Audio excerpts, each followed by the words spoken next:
Salut à tous, alors aujourd'hui nous nous rendons à Budapest. Dans cette vidéo je vais vous présenter quelques petites choses comme les thermes Gellert, une église souterraine, le pont des Chênes qui a une histoire un peu particulière et bien d'autres choses comme le marché de Noël, mais ça sera dans une autre vidéo. Par contre je suis très embêté car je n'arrive pas à remettre la main sur mon garçon de course qui est déjà là-bas. Alors tu es où? Je vais pas tout expliquer tout seul.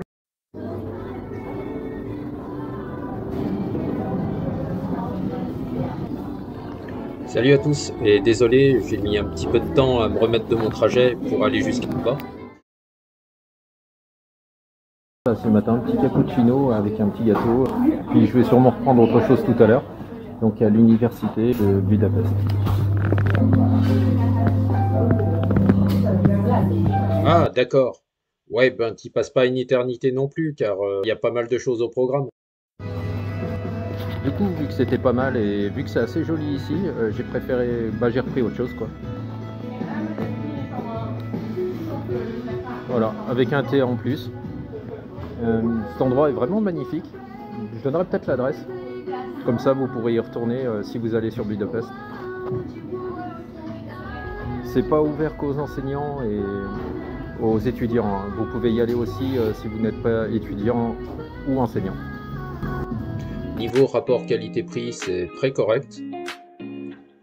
Assez bien situé et en plus, c'est bon. C'est vraiment la bonne adresse pour débuter une journée.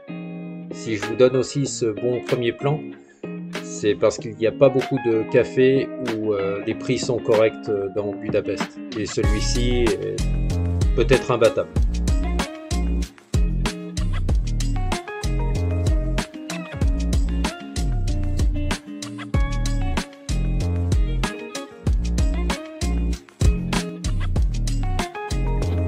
Et voici un petit peu comment c'est dans les couloirs de l'université. Derrière, il y a un très beau plafond.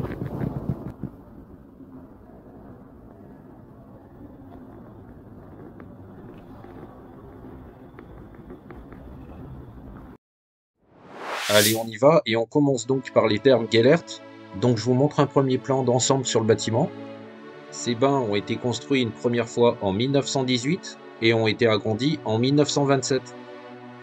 Les bains se trouvent exactement à l'intérieur d'un hôtel et cet hôtel, c'est l'hôtel Gellert.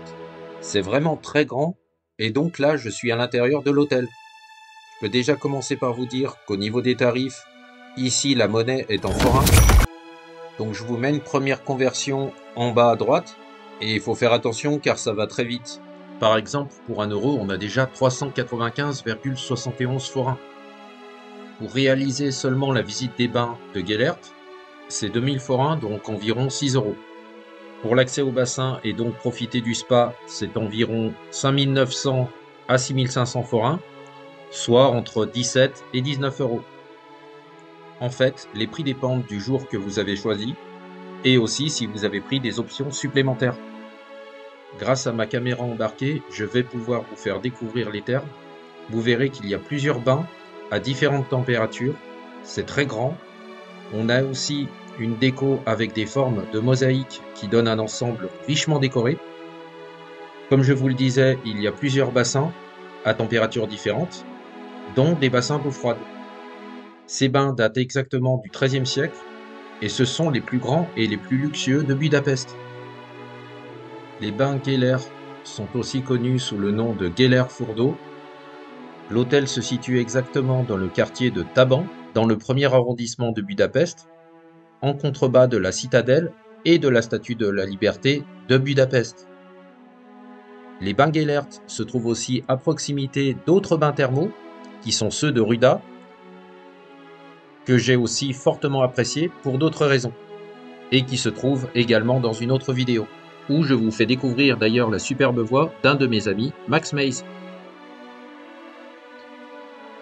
Mais reprenons avec les bains Gellert, avec son architecture art nouveau spectaculaire et ses eaux thermales bénéfiques. Ces bains vous offriront donc une expérience incontournable pour ceux qui visitent la capitale hongroise, offrant une combinaison unique des bienfaits thermaux avec cette architecture tout à fait remarquable et une atmosphère relaxante. A noter qu'à titre de comparaison, on a pu trouver ici des bains à 42 degrés, alors qu'au terme de Ruda, elles sont encore plus chaudes, 45 degrés. Là, ici, nous avons les douches, très luxueuses. Ici, on accède à un des hammams. Ils sont vraiment très chauds et c'est vraiment dense à l'intérieur. Là, on a des espaces juste pour se détendre. Et pour vous décrire un petit peu ce que j'avais payé, ça représentait environ une vingtaine d'euros et on avait accès à tout ça. Et il n'y avait aucune durée de temps qui était imposée. On passe maintenant au sauna et je vais en ouvrir un juste pour vous montrer un peu comment c'est à l'intérieur. Bien sûr, il y en a beaucoup d'autres et à des températures différentes.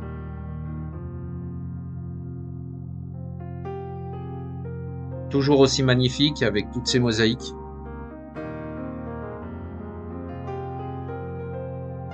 Je ne sais pas si vous avez fait attention à la hauteur du plafond. C'est très vaste et on se sent vraiment à l'aise. Je me dirige à présent vers la partie bain froide. Bien sûr, il y en a encore beaucoup et à des températures différentes. Toujours aussi magnifiquement décoré, avec toutes ces mosaïques et son architecture qui est vraiment fracassante par sa beauté. Et c'est vraiment, comme je l'ai dit à un moment, les plus beaux thermes de Budapest. Ben c'est parti, on va tester les bains froids.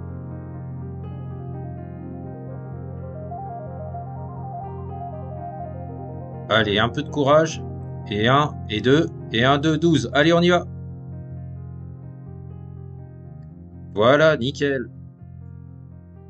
Allez, on continue un petit peu notre tour afin de vous montrer à quoi ça ressemble. On a aussi quelques balcons, terrasses, beaucoup de végétation. Et je vais vous montrer aussi autre chose, c'est par rapport au niveau des prix des boissons et de la nourriture qu'on peut retrouver ici au Thermes Gellert.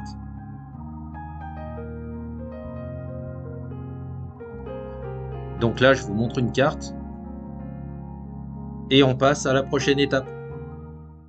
Bon, et là maintenant, nous allons aller, là vous voyez encore les Thermes Gellert qui se trouvent derrière moi. C'est juste à côté d'une église troglodyte, donc on va s'y rendre. Déjà, première chose, que veut dire troglodyte? Donc on a ici une église assez unique et creusée dans la montagne Gellert. Donc déjà, là où il faut faire attention, c'est qu'un troglodyte, c'est un être vivant habitant dans une caverne ou une demeure creusée dans la roche, tandis qu'un habitat troglodytique, ça représente des habitations souterraines creusées dans la roche à flanc d'une montagne ou dans des grottes naturelles. L'église se compose de deux parties. L'une est dans une grotte naturelle et l'autre est artificielle. Cette église surplombe les bains Gellert et offre une vue magnifique sur le pont de la Liberté et le Danube. Sa construction a commencé en 1926 et elle a ouvert ses portes en 1931. La température dans cette grotte, et quelle que soit la saison, est toujours à 20 degrés. Et en 1934, l'église fut complétée par un monastère. La grotte a été fortifiée en 1960 pour des raisons politiques. Le tarif pour visiter cette église est environ à 4 € et ce serait dommage de passer à côté sans la visiter, d'autant qu'elle est juste à côté des Thermes Gellert.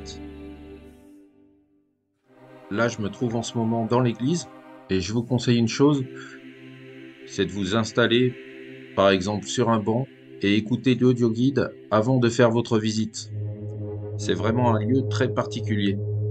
Cette église rupestre est complètement différente des autres.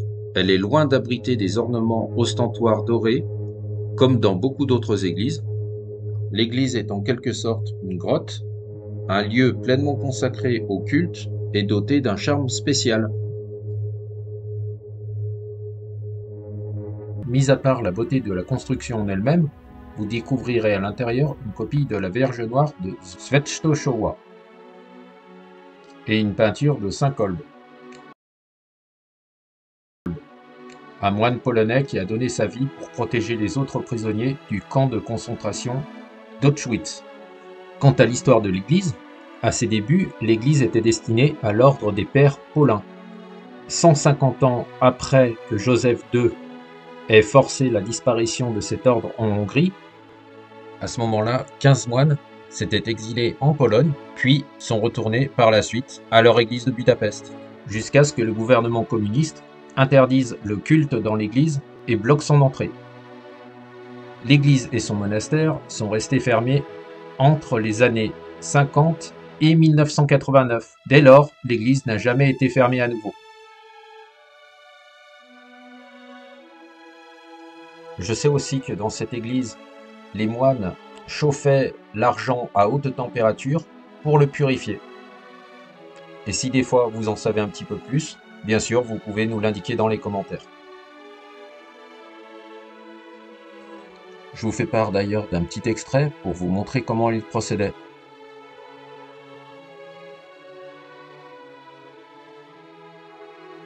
Exactement, nous avons une partie troglodyte et une autre qui ne l'est pas. Je laisse d'ailleurs défiler les images pour vous montrer à quoi ça pouvait ressembler, afin que vous puissiez voir les parties rocheuses de cette église et chacune des salles de ce bâtiment troglodyte. Là, vous pouvez encore voir la Vierge Noire de Svetolowa, ainsi que quelques autres statues et représentations. Cette église troglodyte se nomme exactement Saint-Gérard. Pour vous parler un peu de la Vierge Noire, c'est en fait la Pologne qui a particulièrement choisi et qui a bénéficié de la protection de cette Vierge. En Pologne, exactement, c'est presque à chaque pas dans les lieux privés comme publics que l'on peut apercevoir le portrait de cette Vierge. Vous pourrez voir que dans Budapest, les lieux de culte sont en général payants. Celui-ci, ça va encore. La cathédrale, ça doit être entre 5 et 6 euros. Je la présenterai tout à l'heure d'ailleurs. Il y a d'autres églises aussi qui sont payantes également. Et c'est vrai que normalement, Jésus n'a jamais voulu qu'on fasse du commerce dans son église. Mais bon, après, ça vaut quand même le coup.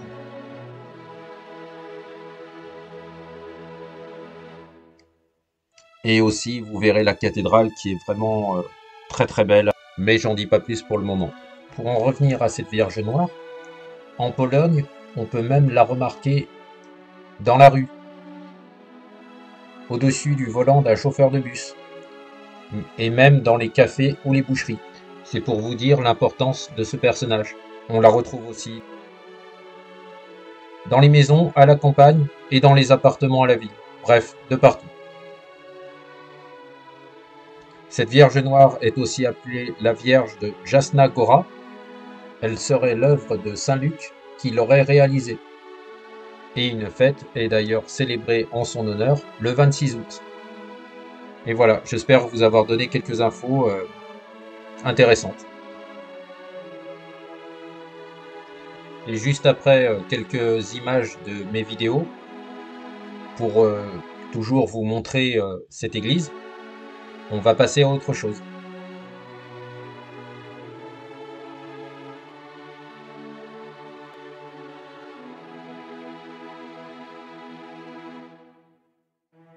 Il ne faut pas oublier non plus la statue de Saint Stéphane, qui se trouve à l'entrée de la grotte, avec le pont de la Liberté en arrière-plan.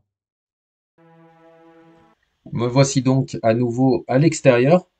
Donc je suis sorti de l'église troglodyte et je vais vous expliquer l'histoire de ce pont qu'on a en face de nous, car il est un peu particulier. Il est appelé ici le pont des Chênes. C'est le plus beau pont de Budapest et il est aussi le premier pont de la ville. Et sous ce pont, nous avons un fleuve qui y passe, qui est le Danube. Et niveau européen, je peux vous dire qu'il est classé deuxième. Donc juste derrière le plus long fleuve d'Europe, la Volga, 3700 km, et qui coule en Russie et se jette dans la mer Caspienne. Le Danube, quant à lui, fait 2860 km et traverse 4 capitales. Des légendes sont d'ailleurs existantes sur le fait que les gens voulaient traverser le Danube à l'époque, donc avant la création de ce pont. Ils alignaient leurs bateaux par dizaines pour pouvoir traverser de bateau en bateau. Au niveau des légendes, on raconte aussi que les gens attendaient que le Danube gèle complètement pour pouvoir le traverser. À noter qu'un funambule hongrois a fait vibrer tout Budapest en traversant le Danube sur un câble en 2023. Ce pont a d'ailleurs été détruit le 18 janvier 1945. Ce sont en fait les troupes allemandes qui l'ont détruit, qu'ils ont détruit exactement tous les ponts de Budapest. À la fin de la guerre, il est reconstruit, puis ouvert à nouveau le jour de son centenaire, le 20 novembre 1949. Et tu peux nous dire aussi une chose par rapport à l'histoire de Budapest, car je suis pas sûr que c'est juste. Je peux aussi vous dire que j'ai souvent entendu que Budapest est né de l'union de deux villes, donc Buda et Pest, séparées toutes les deux par le Danube. Mais en fait, non. C'est en 1873 que Budapest fut issue de trois villes, donc Buda, Pest et Óbuda. Voici une carte qui va vous le démontrer. Donc Óbuda, Buda et Pest. Voilà, cette vidéo touche à sa fin. Donc je rappelle que je propose plusieurs types d'exploration. Exploration à l'étranger, exploration en France et exploration de sites abandonnés, principalement. Je tiens à vous souhaiter une bonne année et aussi à vous remercier car on a dépassé les 1000 abonnés. Ça fait plaisir et je vous remercie de me suivre. À bientôt!